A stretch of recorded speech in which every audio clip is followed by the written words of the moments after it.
I'm Carla Mojo here, and I'm gonna be talking to you today about weird Christmas traditions across the world. Because Christmas is coming up. It's getting bloody serious. I've got a hat, Christmas tree, and everything. Every year in December we celebrate the birth of Jesus, therefore Christmas. I know what you're going to say, you already know that. During the weeks before Christmas, we send cards, we watch nativity plays, go to carol services, we hunt for gifts, and money become even more of an obsession than usual. If you thought that hiding a lucky coin in a pudding and sticking a Christingle orange with sweets and a candle were weird, think again. I'm gonna bring to you a few of the most weird Christmas traditions from across the world. Number 1.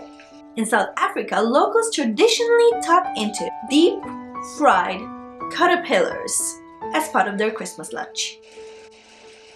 Equally distressingly, South African children are being told the story of Danny, a young boy who angered his grandmother by eating the cookies that were left for Santa. In a rage, she killed him, and it's said that he's still hunting homes at Christmas. This is totally changing the perspective of Grandma's delicious smelling kitchen before Christmas. Go on then, darling.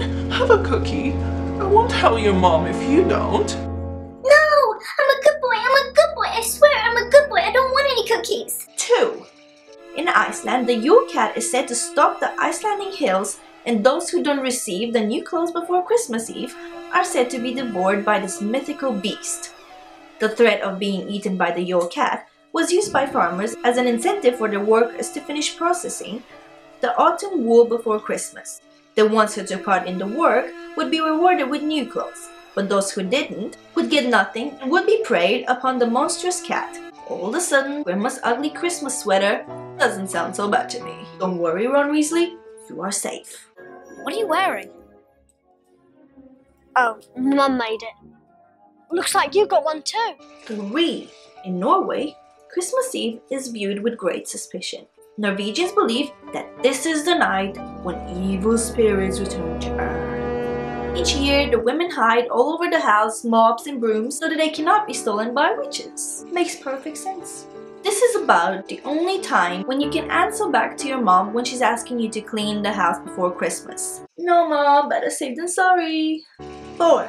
Despite Venezuelans facing a tough economic crisis, with shortage and price hikes putting a damper on the holiday season, they have a fun tradition. Vehicular access to the city is blocked off in the many areas before 8 a.m. to allow this unconventional commute to take place, and the night before, children will tie one end of string to their big toe and hang the other out on the window, allowing the passing roller skaters to offer a friendly tug as they pass in the morning. Fortunately, it never snows in Venezuela, otherwise this would turn into an ice skating marathon.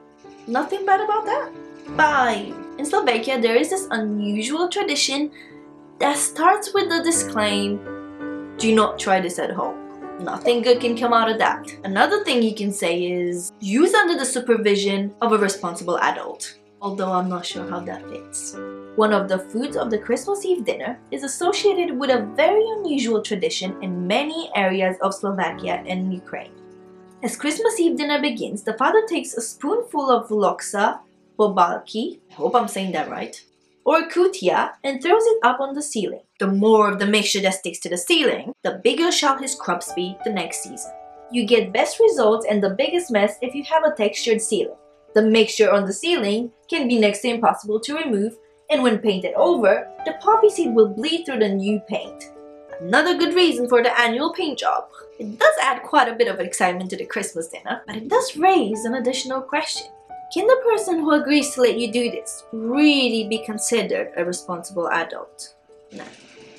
6. In India, there is an absence of fir trees and pine trees, so Christians there have been taken to decorate banana trees to celebrate the festival. Compared to other religious festivals, Christmas is quite a small festival in India, probably due to the number of people who are Christian, which is about 2.3% compared to people who belong to other religions. Instead of having traditional Christmas trees, a banana or mango tree is decorated, or whatever tree people can find to decorate. Sometimes people even use mango leaves to decorate their homes. Isn't that cool?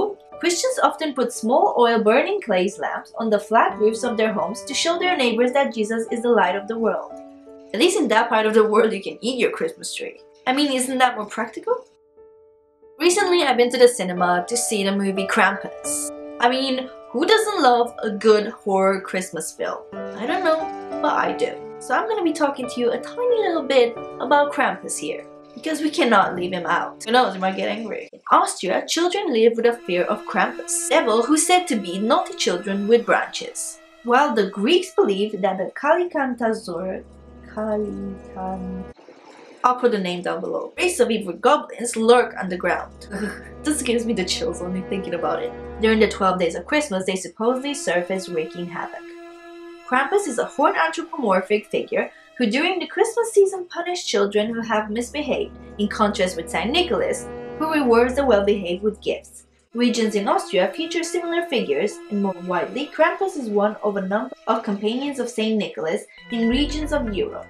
Although Krampus appears in many variations, most share some common physical characteristics. He's hairy, usually brown or black, depends on how he dyes his hair. He has a club and hooves and the horn of a goat. Not a good combination. And of course his long pointed tongue blows out. But don't worry children, Krampus is not real. Or is he? What was that? Saint Nicholas is not coming. Instead, a darker spirit. His name is Krampus. And last but not least, it's not Santa Claus that brings the gifts to Italian children, it's Befana, the friendly witch that visits on the 5th of January. Did you know that? Did you know that? In popular folklore, Befana visits all the children of Italy on the eve of the feast of the Epiphany to fill their stockings with candy and presents if they are good, or a lump of coal or dark candy if they are bad. Many say she will sweep the floor before she leaves. Befana, darling, can you please reconsider? Switch places with Santa Claus? All he does is leaves dirty dishes and crumbs on the floor every single Christmas morning. Oh yeah, and some gifts, but that doesn't really matter. The child's family typically leaves a small glass of wine and a few morsels of food, often regional or local, for the Befana. I bet you'll like that, Santa, won't you? If you have been a good little boy or girl, I bring you toys and goodies and sweets. But if you have been not so good, what do I bring you? Ah, see, it is a coal. That was it from me for today. I hope you learned new things. I know I did by searching these things for you, and I hope you like it, and I hope you watch it, and I hope you leave some wine for Santa just for a change. I'm gonna try and do a video with Ryan with the Chubby Bunny challenge, but I don't know how that's gonna work, so we'll see. Till next time, bye bye now.